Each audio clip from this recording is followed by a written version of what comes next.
You might call it self-control, temperament, discipline, how well you maintain composure. What you're referring to is emotional regulation. In this video, we're going to find out what emotional regulation is, why it's important, how we develop that skill, and how we can get better at it. And make sure you stay to the end because we're going to talk about why emotional regulation is the key to mental wellness. Welcome to Tisha Talks Wellness.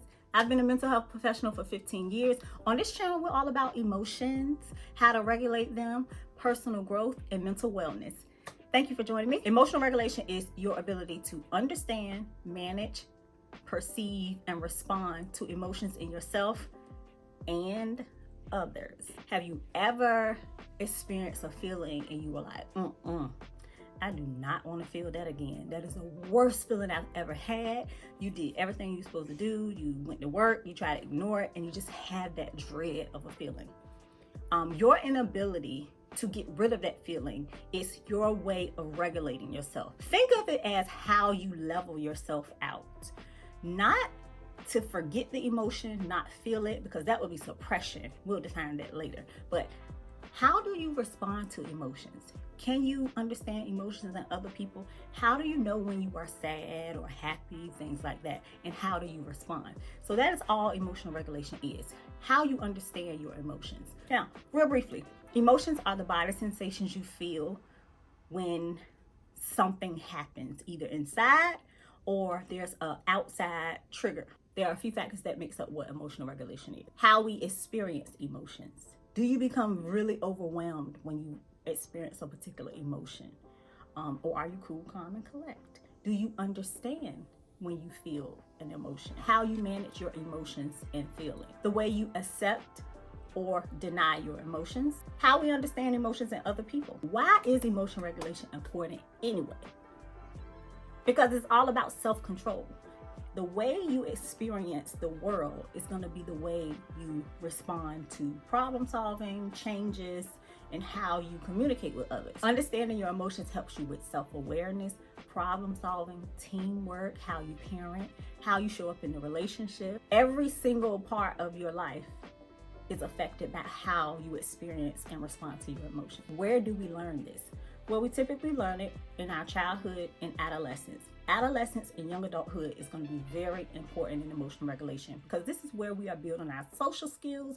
We're learning how to problem solve. We're learning how to express ourselves. In a perfect world, we have the opportunity to explore our emotions and how to respond and what's socially acceptable. Depending on what experiences we have the opportunity to learn about our emotions, and we learn how to self-soothe and how to regulate ourselves and how to calm ourselves down.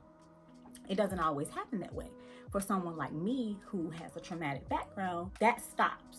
Your ability to regulate takes a back burner to feeling safe. Let me know if you want me to do a video on how traumatic experiences affect the way you understand and manage your emotions. In childhood, this is where we're learning how to understand our emotions, how to respond when we're angry, what to do with sadness, how to show that we're happy, understanding what love is. We're learning all of this in our adolescence and young adulthood. Adolescence, teens, and young adulthood. The way we learn how to respond and what's acceptable is through modeling. We are watching everything in our environment. So depending on where you grew up, who was in the household, and what your social circle looked like, you are constantly paying attention to what's acceptable. You are looking around and learning how people respond to anger, how people show love, what sadness means. How are you supposed to support others when they're sad? How do you know when someone else is sad? Our biggest influence when it comes to how we learn about our emotions is our parents or our caregivers. Whoever was there from birth, they are showing you and modeling for you how to respond to your emotions. If the ability to understand your emotions is underdeveloped, you start to have a childlike response. Your emotional age won't match your chronological age. Maybe someone grew up in a home where one of their parents had a drug addiction and they were severely neglected. As they are growing, they are going to choose safety over emotional development. So they're not going to have the space to be able to understand sadness, fear, anger. They're going to do what they need to do to feel safe, whether that's people pleasing or shutting down or lashing out. And they're also going to model what they see in the environment. Unfortunately, that person may have some trouble regulating themselves, or they may choose behaviors that are not socially acceptable, like when they get upset cursing a person out or trying to punch a person because they haven't learned appropriate ways to manage their anger. How do you know when someone is struggling with emotional regulation? The telltale sign is someone who feels their emotions so deeply they cannot control themselves. Now, this can look like someone, again, lashing out, becoming aggressive, hitting, becoming violent, and it can also go the other way. Someone who shuts down. When they become upset, they can't speak their words clearly. They may take on a childlike demeanor or respond to situations in an immature way. Passive aggressive behaviors, or lying. Someone who lies about what they're feeling because they don't want to feel sadness, or they don't want to feel those difficult emotions. Someone who sees anger as wrong. They might display people-pleasing behaviors, like not having boundaries, doing things that they know they're not comfortable with. If it came down to having to speak up for themselves and feeling guilt or feeling like someone is angry with them, they would choose the people-pleasing behavior over trying to figure out those feelings. When someone is dealing with deregulation for long periods of time, they are at higher risk for developing mental health disorders like anxiety and depression.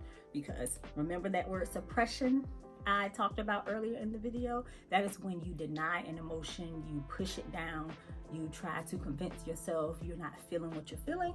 We call that suppression, and that is a no-no, because what happens is if you suppress for long periods of time, you start to become numb. And if you are numb, you don't feel the difficult emotions or the happy emotions. And if you're not feeling, you're not living. Someone who's struggling with emotional regulation, there are some ways that you can improve this skill. First and foremost, being open to feeling and being honest about what you're feeling. A lot of the people that I work with struggle with feeling weak or vulnerable. And this is probably one of the number one reasons for outbursts.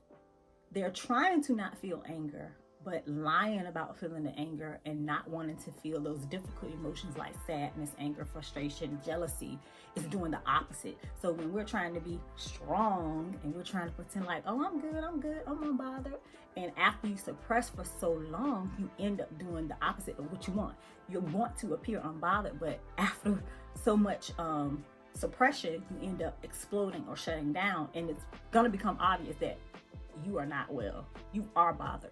A lot of the work I do is teaching people how not to be strong. It's okay if you're upset, you're sad, you're angry, and it doesn't make you a bad person.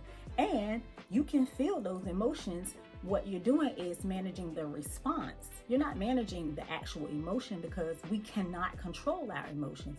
We always control or manage our responses. And that is why I fell in love with emotional regulation, because it is definitely the key to mental wellness. Do you know how exhausting it is to pretend like you're okay when you're not? Woo. It's very hard. And as I was going through my own therapy journey in my 20s, I was doing what everyone else was doing, like most, women in my culture. I'm like, oh, I'm good. I'm one of the strong ones. I got this. I have to be strong like every other woman I see around me. And I was like, this is really hard. It's hard because it's impossible to do. So what I started to work on is understanding that I can feel all those emotions. I can be pissed off, I can be sad, I can be happy, I can be content.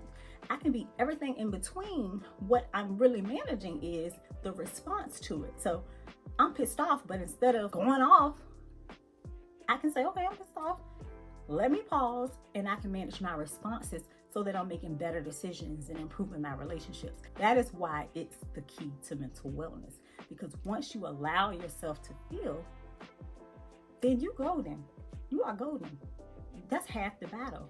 Anytime you accept yourself, whether it's unwanted or an unwanted behavior, you are giving yourself permission to deal with it. When you deny it, you are causing mental strain to yourself. Because imagine being pissed off about something and you are constantly telling yourself, I'm not mad about it. And you feel the anger rising up in you. You're feeling the body sensations. You are physically about to explode, but you are constantly denying it. you're going to spend more energy trying to maintain it. And at some point, you're going to get exhausted. Instead of increasing your emotional regulation skills and saying, I am pissed off. Let me pause. Let me understand why this is pissing me off so much. Let me give myself space to connect my thoughts with my feelings. And maybe I can do something about it.